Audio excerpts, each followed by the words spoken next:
Hello, everyone. I'm Michelle Tracy Berger. I'm super happy to be here. I'm a professor, a creativity coach, and an author, and I am also in the land of the Tuscarora people and outside of Chapel Hill, North Carolina, and the Catawba people as well. And I am a nurturer, accumulator, and maverick.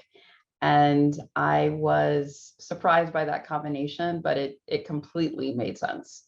Like, I want to always help everyone all the time. What I would love to hear from each and every one of you too is thinking about your combination. All of the other archetypes have connections within each other, you know, and this is what's going to be you guys are going to love this in the next round of SMA, because we're really going to look at where each archetype are cousins with each other. But for your particular combination, how is that showing up for you? Yeah, I just want to hear any thoughts about how things are either amplified or you think some things get cancelled out because of your combination, where your challenges could be, you know, kind of even harder sometimes, or if you think there's another flavor of an archetype that kind of brings in to kind of help you. So in 2020, I had a consulting coaching practice, but it wasn't as active. So I sort of stepped into that in fall of 2020.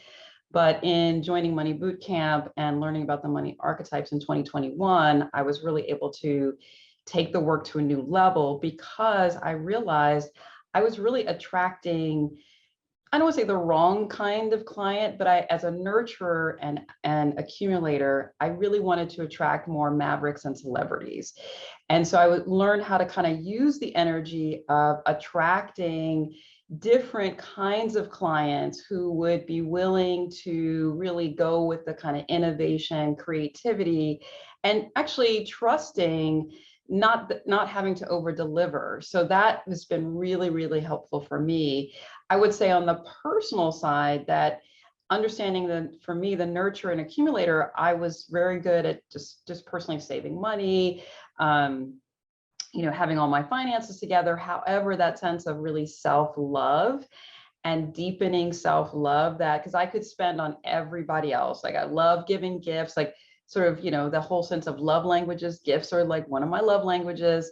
So I just looked at where in my business and where in my personal life is the accumulator energy kind of dampening down some things just to kind of feel more luxurious for myself and kind of do that self-care that then feeds back into the business and to other parts of my life. So I think that was really helpful. And then what I've learned with the money archetypes related to the Maverick doesn't like systems. And I've had to get really clear of the way in which you can expand is to really think about developing your systems and not having to recreate the wheel. So, you know, Denise has talked a lot about this related to batching, related to other things, business things. And I just have found that so helpful. But looking at where that maverick energy is not serving me in terms of systems and trying to use it to serve me more fully in other parts of the business. I've been asking all the archetype groups too, because this is fascinating. When you go to join a course or a program or working with somebody, what are things that are an easy yes for you, and what are things that turn you off? I, as the accumulator, as part of my archetype, I really need to see all the details. I really need to see the comprehensive layout. Like, I don't mind high level investment at all, but I want to know exactly what I'm going to get. And if there are spelling errors or grammar errors or small technical things that are left out, it makes me question.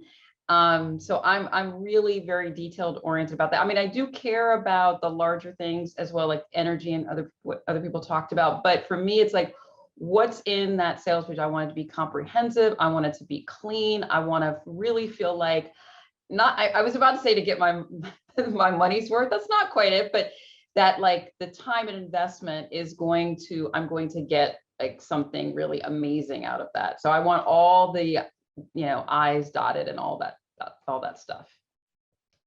Okay, so I've got a couple of follow-up questions on this.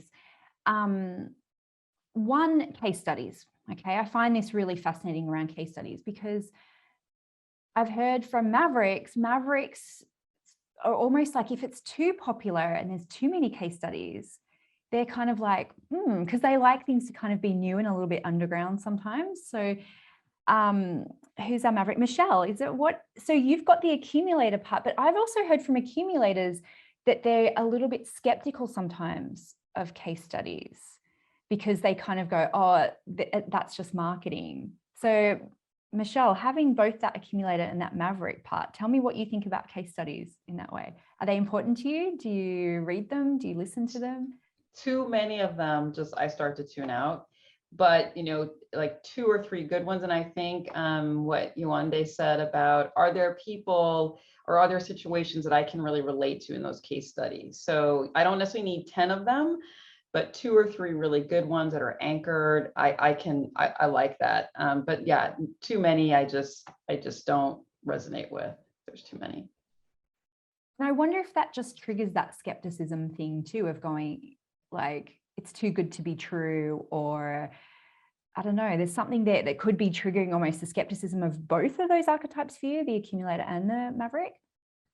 Yeah, and also recognizing, I mean, I think this gets back to what Rachel and other people said about energy, because I do think the more highly polished and very sculpted presentations, I can be a little bit skeptical. I'm like, what's really underneath that? And like, did someone do that for you? Or, is that your copywriter doing that? So there is this, it's important to kind of have that sense of the larger, the person's energy or other things that they're committed to, because that's such a polished thing in terms of the case studies.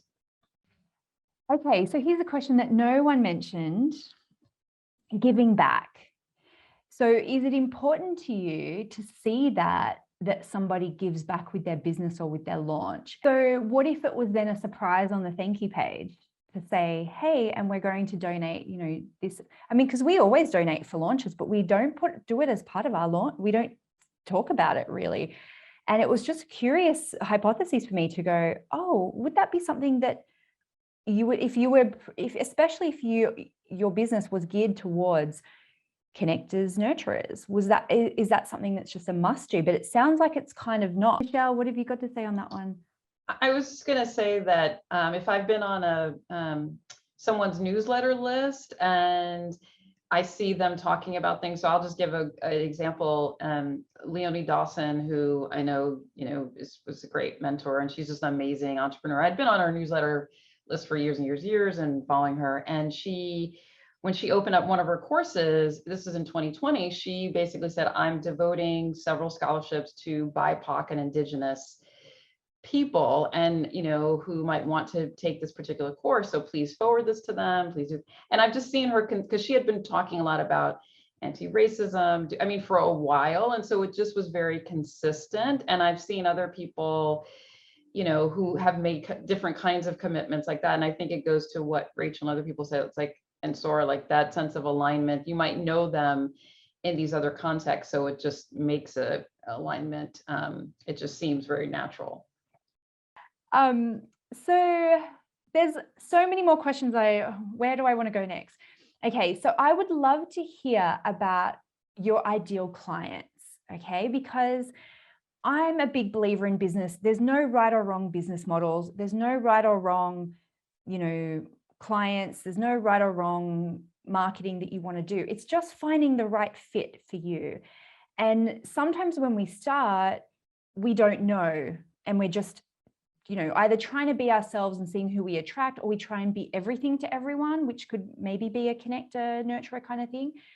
But like, have you got awareness now of who are your right fit clients? So this conversation is making me just think a little bit about the last couple of months. So I feel like I've been very selective with individual coaching, because from what I learned with the archetypal work, I was just over delivering, and it just was not a good fit. So I've been very selective, but I have met, and I'm working with the ideal client. So this is someone who's spiritually grounded, who is she's also a coach, but she's aspiring to be a writer. And so trying to really support her in ways that feel both like just in alignment. So I pull cards for her. I don't usually pull oracle cards and share them with my clients ahead of time, but she's very intuitive. and she's willing to meet me at a high level. So that kind of work, I don't feel drained, I don't feel energized. But what's been interesting, just listening to people's reflections, I think what I'm trying to do now is I can serve from one to many. So when I think about like my online course and other work that I do, I can be that nurturer, but it's a little bit more distant. So not having that really intense contact. And I'm attracting people who are like alchemists who are like, I've always dreamed of writing, or, or mavericks, like they don't want to realize, oh, you have to submit your work and you have to submit it consistently. So I'm actually good at, I think, for those people, because I can bring that nurturing energy and very cheerleading and supportive, but I'm not doing the kind of deep step-by-step work with them. And so I see that kind of split. Like I want to do more individual work with certain kinds of grounded people, and I can bring that nurturing self, but then the one to many can be a little bit different. I would love to hear from everyone. What is your last archetype? And you might not know, but you might just intuitively know, because I find we actually get a lot of information from that too. And that can either show up where you need to hire in people for your team. So for me, connector and nurturer are not my highest. So I need to make sure I have customer service people on my team to bring that nurturing energy, right? That's a massive gap. My last two are the romantic and ruler. And in the last couple of months, I have really tried to engage that romantic energy, which is in some ways, because I'm a professor and also a coach, just feels very alien, like everything has to be hard, you have to work so hard, and really just trying to go into the ease and the beauty, and just making it very joyful. So I've been trying to lean more into the romantic and how easy can this be in terms of producing products and services for people. So that's been really helpful for me. I would say also SMA as a whole, what was striking to me is that it just ushers in a different way to think about business. It just ushers in a much more playful way. I think Sora also used the word authentic. I feel like it is a way to kind of get at some of the issues of why people might be stuck. So for me, thinking about the nurturer and the shadow side of the nurturer, because there's a shadow side to each of the archetypes that you talk about, understanding if I continue on a certain path, I'm going to really manifest the martyr side of the nurturer. And I've seen a lot of that in terms of folks who are nurturers who are in business. So it really allows a different way to think about how you want to be, and looking at creative ways to kind of call in that work.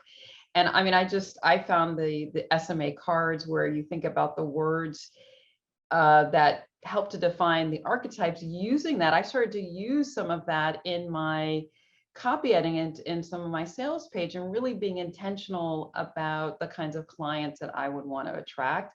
So SMA just has been so helpful for just really rethinking, how one does business and how one can attract more of that client energy that we want to sort of foresee in our world.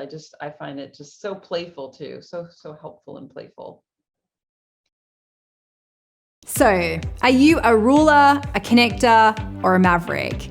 Hang on, maybe you're more of a romantic or a celebrity. Take the money personality quiz right now and find out which of the 8 money archetypes you are. And then I'm going to teach you how to profit from your strengths and make money in your business based on your natural personality. Click below and find out more.